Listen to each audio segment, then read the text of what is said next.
തീർച്ചയായും ശ്രീ രാജേന്ദ്രൻ മന്ത്രി തുടരുക. ശ്രീ വസന്ത് തെങ്ങമ്പള്ളി കൂടിയുണ്ട് നമ്മോടൊപ്പം. വസന്ത്, എല്ലാവർക്കുമൊപ്പം എല്ലാവർക്കും വികസനം, മോദി സർക്കാരിന്റെ ആ മുദ്രാവാക്യം ഉയർത്തിപ്പിടിച്ചുകൊണ്ടുള്ള 10 വർഷത്തെ വികസന പ്രവർത്തനങ്ങളുടെ ഒരു വിലയിരുത്തൽ കൂടിയായിരുന്നു ഈ പ്രീ ബജറ്റ് അല്ലെങ്കിൽ ഈ ഒരു ഇടക്കാല ബജറ്റിന്റെ അവതരണം. ഒപ്പം വനിതകൾക്ക്, ടൂറിസം മേഖലയ്ക്കൊക്കെ നിരവധിയായിട്ടുള്ള പ്രഖ്യാപനങ്ങൾ വന്നിട്ടുണ്ട്. തെരഞ്ഞെടുപ്പിനെ മുന്നിൽ കണ്ടുകൊണ്ടുള്ള ഒരു ബജറ്റ് അവതരണമാണെന്ന് ഒരു തരത്തിലും പറയാനും കഴിയില്ല. ഞാൻ രാവിലെ നമ്മൾ ചർച്ചയിൽ പറഞ്ഞതുപോലെ ഈ നിർമ്മല സീതാരാമൻ ആൻഡ് ടീം അവര് എല്ലാ കാലത്തും ഒരു ഡ്രീം സെല്ലേഴ്സ് ആണ്. അവരുടെ എല്ലാ ബഡ്ജറ്റുകളും എടുത്തു നോക്കും. അവരൊരു ഡ്രീം സെല്ലേഴ്സ്, സ്വപ്നങ്ങൾ വെക്കുക, എന്നിട്ട് അതിന്റെ ഗുണം ഇലക്ഷനിൽ ഉണ്ടാക്കുക എന്നതിനപ്പുറത്തേക്ക് അവർക്ക് ഒന്നും പ്രാക്ടിക്കലി പോസിബിൾ ആക്കി നടത്താൻ ഇതുവരെ സാധിച്ചിട്ടില്ല. നോക്കൂ, ഇവരുടെ ഒരു സിസ്റ്റം എന്താണെന്ന് വെച്ചാൽ, ഇപ്പോ എനിക്ക് കിട്ടുന്ന ഒരു 10 രൂപ, സർക്കാർ ഡയറക്റ്റ് തരുന്ന 10 രൂപ ഇവരെന്ത് ചെയ്യും, 20 രൂപയാക്കും. എന്നിട്ട് ഇൻഡയറക്ട്ലി എന്റെ പോക്കറ്റിൽ നിന്ന് 10 രൂപ എടുത്തുകൊണ്ടിരുന്നത് 50 രൂപയാക്കും.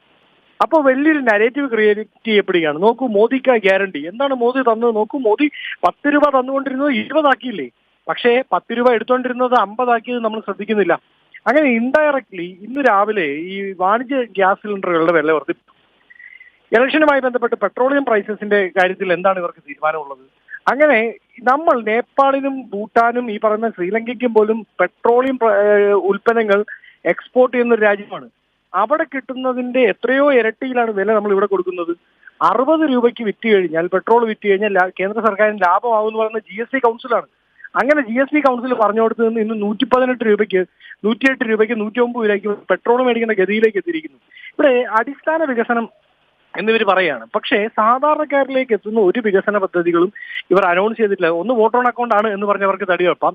ഞാൻ പ്രതീക്ഷിച്ച ഇലക്ഷൻ പ്രമാണിച്ച് വലിയ വൻകിട പ്രൊജക്ടുകൾ, വൻകിട പദ്ധതികൾ ഫോർ എ സേ എങ്കിലും പ്രഖ്യാപിക്കപ്പെടും എന്നുള്ളതാണ്. പക്ഷേ അങ്ങനെ ഒരു ഇലക്ഷൻ ബഡ്ജറ്റ് എന്ന് പോലും വിലയിരുത്താൻ പറ്റാത്ത രീതിയിൽ വെറുതെ വാക്കിന് പറയാൻ അത്തരത്തിലുള്ള വലിയ രീതിയിലുള്ള പ്രഖ്യാപനങ്ങളും നടത്താതെ തന്നെ തങ്ങൾ വിജയിച്ച് കയറുന്നുള്ള അത്തരത്തിൽ വലിയൊരു ഗംഭീരമായിട്ടുള്ള ഒരു മാനസികാവസ്ഥയിലാണ് അവർ നിൽക്കുന്നത്. അത്രത്തോളം വലിയൊരു ആത്മവിശ്വാസം അവർക്കുണ്ട്. അതുകൊണ്ടായിരിക്കും.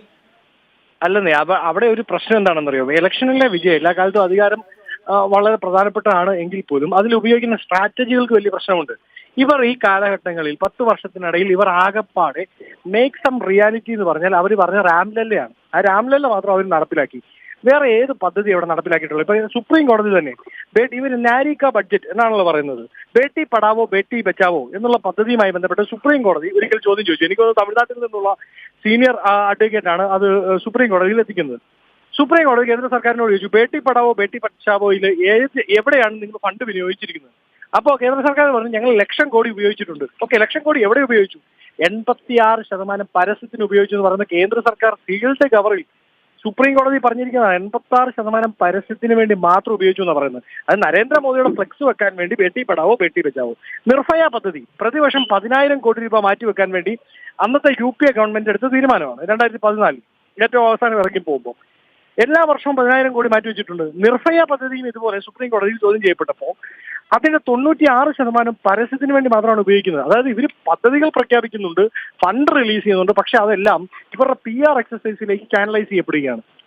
അത് സാധാരണക്കാരനിലേക്ക് എത്തപ്പെടുന്നില്ല എന്നുള്ളതാണ് വലിയ യാഥാർത്ഥ്യം. അപ്പൊ ചില പദ്ധതികളൊക്കെ പ്രഖ്യാപിക്കുന്നില്ല എന്ന് ചോദിച്ചാൽ, പണ്ട് എങ്ങനെയാണ് UPA ഗവൺമെന്റ് ഉണ്ടായിരുന്നപ്പോൾ ഡീസെൻട്രലൈസ്ഡ് ആയിരുന്ന പദ്ധതികൾ ഉണ്ടായിരുന്നത്. അതായത് പഞ്ചായത്തുകൾ വഴി, MLA മാർ വഴി, MP ഫണ്ടുകൾ മുഖേന ഡീസെൻട്രലൈസ്ഡ് ആയിട്ട് ഫണ്ട് വികേന്ദ്രീകരണം ഉണ്ടായിരുന്നിടത്ത് അത് മുഴുവൻ ഇവർ സെൻട്രലൈസ് ചെയ്തു, കേന്ദ്രീകരിച്ചു. എന്ത് ചെയ്യുന്നു?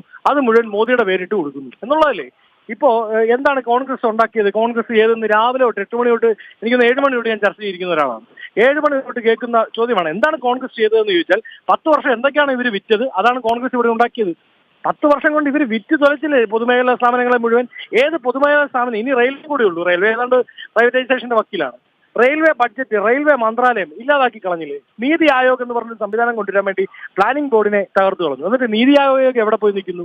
അപ്പോൾ ഇതൊരു ഇലക്ഷൻ, അങ്ങ് പറഞ്ഞതുപോലെ ഇലക്ഷൻ ബഡ്ജറ്റ് എന്നുള്ള രീതിയിൽ ഞാൻ പ്രതീക്ഷിച്ചത് വൻകിട പദ്ധതികളാണ്. അതുപോലെ ഇല്ലാതെ ജയിച്ചു കയറാം എന്നുള്ള അവരുടെ വിശ്വാസം ചില മൃദു വികാരങ്ങളെ, വളരെ മൃദുവായിട്ടുള്ള വികാരങ്ങളെ തൊട്ട് ഉണർത്തി അവർ പോയിട്ടുണ്ട്. അത് വെച്ച് വോട്ടിൽ വിജയിച്ച് കയറാം എന്നുള്ളതാണ്. അത് possible, even though political say അത് പോസിബിൾ ആണെന്ന് തന്നെ ഇരിക്കട്ടെ, അങ്ങനെ ജയിച്ചു എന്ന് തന്നെ ഇരിക്കട്ടെ. അങ്ങനെയാണോ ഒരു ഐഡിയോളജിക്കൽ പാർട്ടി ഇലക്ഷനെ സമീപിക്കേണ്ടത് എന്നുള്ളൊരു ചോദ്യമുണ്ട്.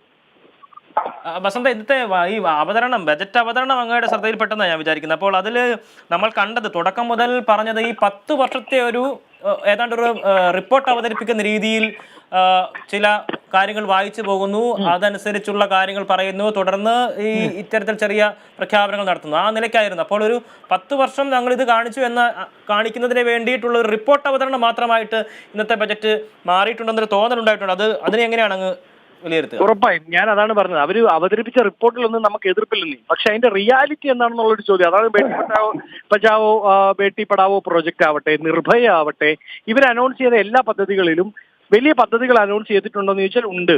ഫണ്ട് റിലീസ് ചെയ്തിട്ടുണ്ടോ എന്ന് ചോദിച്ചാൽ ഉണ്ട്. പക്ഷെ ആ ഫണ്ട് ഇൻ റിയാലിറ്റി അതിന്റെ ഒരു എന്താ പറയുന്നത്, അതിന്റെ ഒരു എയിം മീറ്റപ്പ് ചെയ്തോ എന്ന് ചോദിച്ചാൽ, അതിലേക്ക് എത്തി ഗോൾ അറ്റൈൻ ചെയ്തോ എന്ന് ചോദിച്ചാൽ ഇല്ല. അവരെന്ത് ചെയ്യുന്നു? അത് പരസ്യത്തിന് വേണ്ടി, മോദിയുടെ മുഖമിനുക്കലിന് വേണ്ടി ഡീചാനലൈസ് ചെയ്യുക എന്ന് പറയില്ലേ, അങ്ങനെ ഉണ്ടാക്കി ഒരു ബൂംഡ് ബലൂൺ. എക്കണോമിക്സിലുള്ള ഒരു വാക്കാണ്. ഒരു ബൂംഡ് ബലൂണാണ് ഈ സർക്കാർ. ഈ സർക്കാരിന്റെ എല്ലായിടത്തും എന്തൊക്കെയോ ചെയ്യുന്നു എന്ന് തോന്നിപ്പിക്കുകയും എന്നാൽ ഒന്നും ചെയ്യാതിരിക്കുകയാണ് ചെയ്യുന്നത്. ഇപ്പം ഇവര് പറയുന്നത് എന്താണ്? പെട്രോളിയം പ്രൈസസ് ഇപ്പൊ 6000 രൂപയുള്ളത് 9000 കൊടുക്കുമെന്നാണ് നമ്മൾ പ്രതീക്ഷിച്ചത്. അല്ല, 10,000-ലേക്ക് എത്തും. ആ 10,000-ലേക്ക് എത്തിയെന്ന് തന്നെ ഇരിക്കട്ടെ. ഇവരെന്ത് സാധാരണ ചെയ്തുകൊണ്ടിരുന്നത് എന്താണ്? ഒരു 6000 രൂപ പദ്ധതി പ്രഖ്യാപിക്കുന്നു. അങ്ങനെ കർഷകന് 6000 രൂപ വീതം കൊടുക്കാൻ പ്രഖ്യാപിക്കുന്നു. അപ്പോൾ പൊതു മാധ്യമങ്ങളും PR ഏജൻസികളും നോക്കുമ്പോൾ എന്താണ്? മോദിക്ക് ഗ്യാരണ്ടി 6000 രൂപ വീതം നേരിട്ടെത്തിക്കല്ലേ, നല്ല കാര്യം. പക്ഷേ വസന്ത്, ഒരു നിമിഷം തുടരുക. ഇപ്പോൾ ശ്രീ അബ്ദുൾ നാസർ നമ്മോടൊപ്പം ഉണ്ട്. അദ്ദേഹം ഗോൾഡ് ആൻഡ് സിൽവർ